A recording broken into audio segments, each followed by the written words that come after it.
Hello, Life Central Youth. We are so excited for our first ever online Excel session. My name is Harvey. I am Location Youth Pastor at Rowley Regis Life Central. My name is Tom. I am Location Youth Pastor in Helzowen. And my name's Hannah. I'm Location Youth Pastor in Hagley. We are so excited. We're going to be starting a new series called Big Picture, which is really relevant at the moment when we maybe don't understand the big picture of what is going on with our world. So today's topic is about family. So those are the people you live with, the people in your household, the people that you're close with. So here's the video, check it out.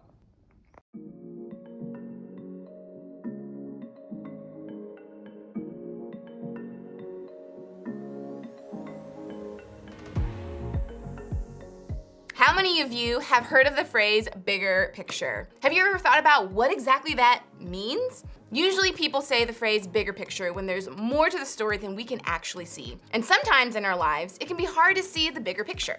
Take right now, for example. Right now, you might notice how good this place looks. Like how the furniture fits in with all the decorations and how it looks a little bit used but not so messy that it never gets cleaned. The truth is, we set this space up like 2 days ago, and you're just seeing what we want you to see.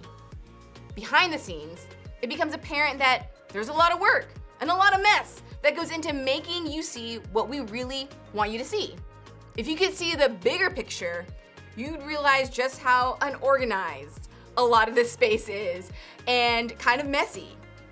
It's not so picture perfect when you can see everything. When it comes to so many things in our lives, we have a tendency to focus on only one small part of what's happening. We don't always pay attention to what's going on behind the scenes. We tend to look at just one circumstance or one event or one detail and think about the way it's impacting us right now. And when we do that, we miss out on everything else that's happening around us. There's so much more we may not yet see. We're missing the bigger picture. I think this happens in a lot of areas of our lives, but the one we're gonna talk about today is our families. I know all of our families may be different from each other, but I think no matter what, we can all agree on this.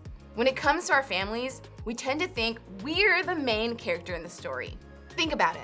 We'd rather have everyone else on our schedule of staying up late and sleeping in. We'd love it if family meals could have only the things we like to eat, like mac and cheese and pizza and cupcakes and ice cream and candy, and not things like broccoli and Brussels sprouts and fish and, did I say Brussels sprouts? I really don't like Brussels sprouts, right? We don't think twice when asking our parents to spend money on things like games and sneakers and concert tickets because those are things we want. Basically, without even realizing it, our actions say to our families that we want them to focus first on how we feel, what we need, and what they can do to make life look the way we want it to look.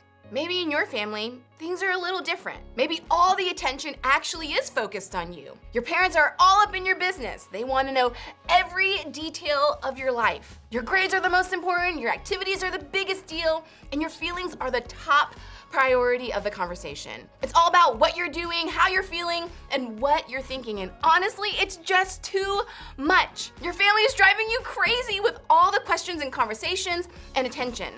And listen, I get it. That does sound like a lot.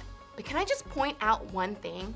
In this case, you too are looking at what's happening in your family in a way that's all about you. You're noticing only how all the attention is impacting you. You're not necessarily thinking about your parents' intentions. You see, whether we really are the center of attention in our families or just wish that we were, we're not seeing the bigger picture. We're not seeing that there may be a lot more happening in our families, things we don't know about or understand yet, that's causing our parents or siblings to treat us the way that they do. Or we're not seeing the bigger picture of our own actions, that the way we view ourselves and treat our families has an impact on them too. And here's the deal. Missing that bigger picture can cause a lot of frustration and hurt within our families. These types of tricky family dynamics have been around for as long as there have been families. In fact, some of the craziest stories in the Bible are about this very topic, and trust me, these family stories are a lot crazier than any of us could even imagine. Today, we're gonna look at one guy in the Bible who found himself in the middle of a pretty crazy family situation. His name was Joseph, and he was actually a really big deal in the Old Testament. which is a collection of books in the Bible written before Jesus came to earth. Joseph was one of the youngest sons of a man named Jacob. And Joseph had a lot of older brothers, like 10 of them. So we're talking a pretty big family here. Now, Joseph's family probably looked quite a bit different than this family we see here, because obviously they were real people and not cartoons, and there were 10 of them. But one thing that's true about all families, both back then and now, is that the relationships in them can be tricky. So that being said, let's take a look at what made some of the relationships in Joseph's family so tricky. Jacob loved Joseph more than any of his other children because Joseph had been born to him in his old age. So one day, Jacob had a special gift made for Joseph, a beautiful robe. But his brothers hated Joseph because their father loved him more than the rest of them. They couldn't say a kind word to him.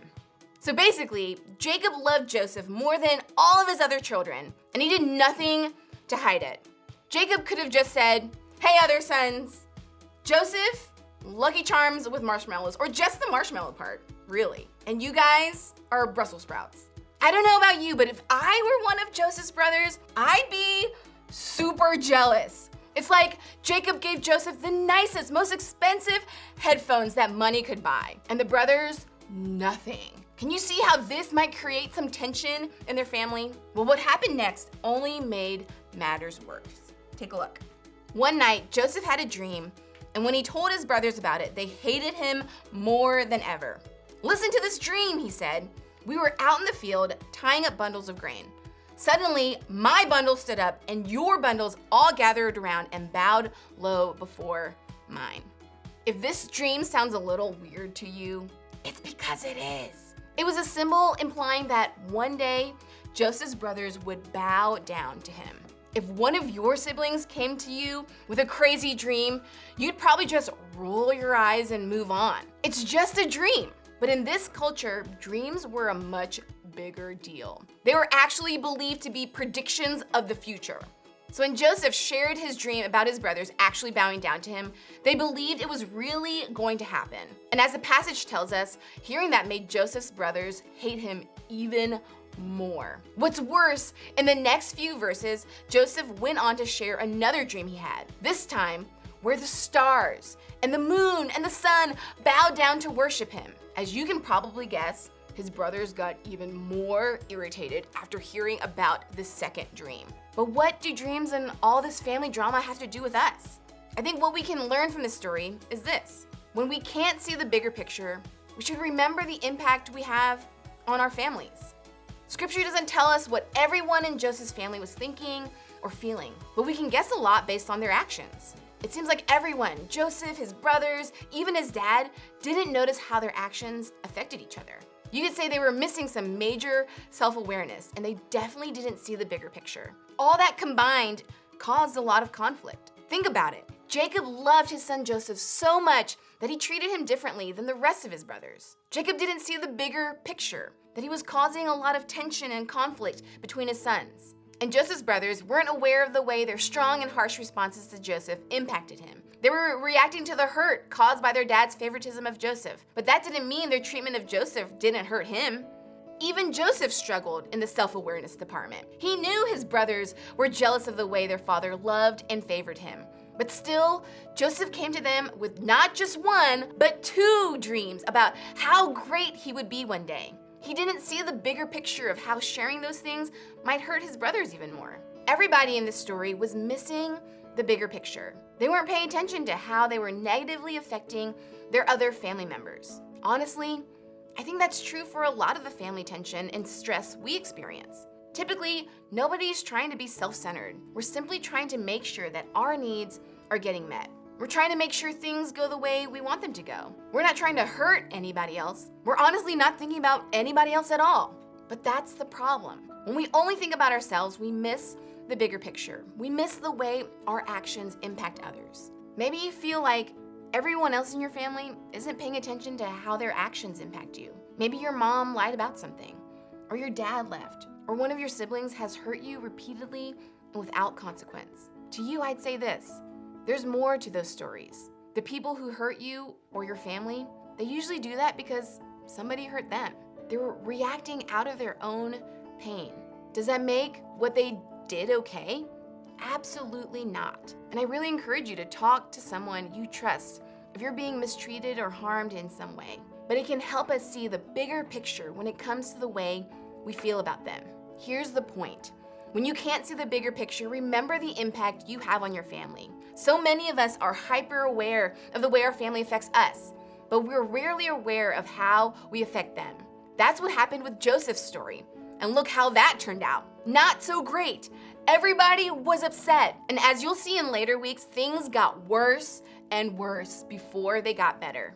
Instead of letting this be the story of our own families, we can flip the way we see what's happening. We can work on becoming more aware of how our words, actions, and behaviors impact our families. When you can't see the bigger picture, remember the impact you have on your family. So what does this actually look like? How do we start seeing the bigger picture when it comes to how our actions impact our families? First, be aware. I think we have to work on developing an accurate view of ourselves. We have to be aware of how our actions impact others. Start by asking yourself, how's the way I'm acting affecting my family? How can I put my family first? What do I need to give up or put aside to serve my family? How can I show up and love my family? What can I do to put my family needs before my own? Paying attention to how our actions affect others is hard. It's not always easy for us to see the way we're impacting other people. If you aren't sure, ask someone close to you for honest help. A small group leader, a parent, a friend, a sibling. Go to someone who knows you well and will speak the truth in love. Ask them to help you see something in yourself that maybe you can't see on your own. Second, take a step. Take one step to change that thing in yourself or to be more aware of the way it impacts others. Then choose a different response. Maybe you always speak harshly to your younger sibling, so you need to practice recognizing and correcting that tone. Maybe you leave your clothes or dishes or school stuff around the house for your parents to clean up, so you need to practice better awareness to pick up after yourself. Or maybe you need to control your temper instead of blowing up at your family when you're tired or frustrated or mad or hungry. Whatever it is, pause and think about how you're affecting others. Look at how you're impacting the bigger picture and make a move to change it for the better.